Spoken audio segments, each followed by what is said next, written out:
Okay, so welcome to the Monday evening masterclass. Tonight we were going to have a very short talk about Ayurveda, and then we'll move on to our yoga practice that supports what we are learning. And so I wanted to talk about the 5 stages of life, and they are all based on the doshas. So if you do not know or understand the doshas, just really quick, I will go through it very briefly. But if you want a deeper understanding, you could take my class at the community college that's being offered, or you can get an individual consultation with me and learn about what Ayurveda is really based on. It's very interesting. It's very fascinating. And you'll look at the world differently. You'll look at yourself differently. But there are 5 dosha stages. So when we are born into what's called the Kappa stage. Kapha, and Kapha is made up of the elements of water and earth. Okay, so those are the 2 elements that make up Kapha. So Kapha is a constitution or a dosha. It's called a dosha.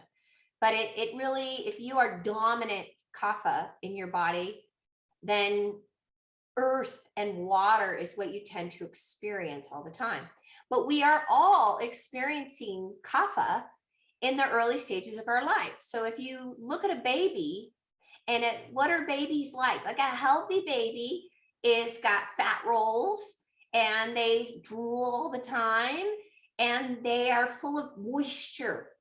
They're like voluptuous, right? They've got plenty of everything, plenty of fluids, right? And that's the Kapha stage. It's a very nourishing time, and they're full, and it's a growth time. So they're growing.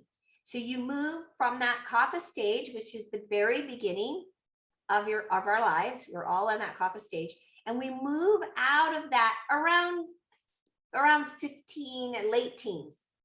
And then we hit the Kapha Pitta stage. And so you're starting to transition out of Kapha, right? So, when we're in our early 20s, we're super youthful. I don't know about you guys, what you look like in your early 20s. But when I was in my early 20s, I'm the same weight that I was in high school. I'm a little thinner actually, but I had like more to me, right? I guess more fat. I had more fat. But I wasn't big. I was very small. And that stage continues, the Kapha Pitta stage, till about the late 20s, around 26, 27. And then you shift into Pitta stage. Now, Pitta is made up of fire and a tiny bit of water, mostly fire. So the fire element is very direct. It's very goal-oriented. It's all about tasks. It's during this stage where we accomplish our goals. We go to college, we get married, we have kids, we, accumulate things, and you spend that portion of your life hitting your goals, right? Getting the tasks done and reaching your goals. That's what it's about. That's what Pitta people are very goal-oriented. They're very goal-oriented. And that stage of our life, everybody is influenced by that energy of Pitta during that stage. And that stage will last till about like the late 40s. And then you hit the Pitta Vata stage or Vayu. So Vata, is made up of ether and air. So Pitta Vata, you're starting to transition out of, always needing to hit goals, wanting to do things that inspire you. Maybe you get into art. Maybe you start taking a, creative class of some sort, creative writing or whatever.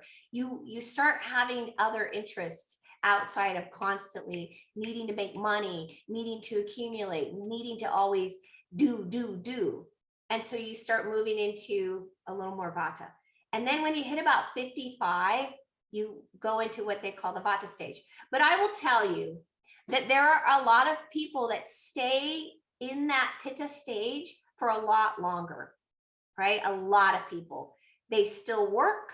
My Uncle Lee worked till he was in his 90s. as an engineer at Lockheed. So he was in his 90s and he was still working. He retired at 95 and was very, very clear in his thinking, very smart. So I will tell you that sometimes the Pitta stage, depending upon the person, they can go longer.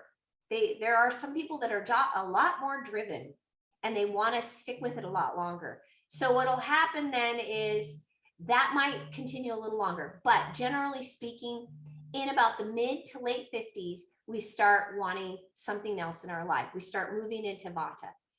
Vata phase is when we move into a more inspirational.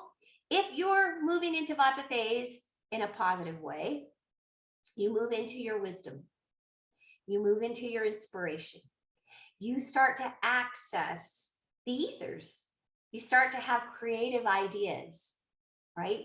All of your experience of life now can kind of come together and you can share that in a very inspirational way and mentoring people during that stage of your life. So it's a really important stage of the life, but it's also a difficult stage because Vata, we start to shrivel up. We start to dry up. We lose our moisture. What is air and ether? What are the qualities of air and ether? Well, it's dry, it's cold, it's harsh, right? It's subtle. So we start to have access with more subtle realms, the ethers, our wisdom. And meditation becomes more interesting. Prayer becomes more interesting for us. We want to have more internal connection during that stage. That's if you're moving into it in a healthy way. If you're not, then you'll go into that Vata stage of your life with pain, because a lot of times people with a lot of Vata have pain and it's not directly connected to anything. So Vata sometimes just has pain and they don't even know why. It's not like they smack their knee into the side of the drawer, right? And now they have a bruise and they have pain. They don't know why they have pain.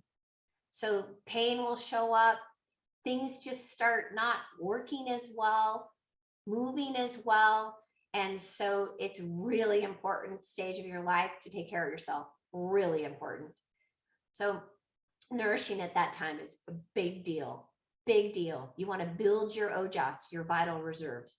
If you're not sure how to do that, we'll have a whole nother talk on that. But that's the last stage. This is the Vata stage. And then you become more and more subtle as you go older until you leave your body. And now you join into those subtle forces, right?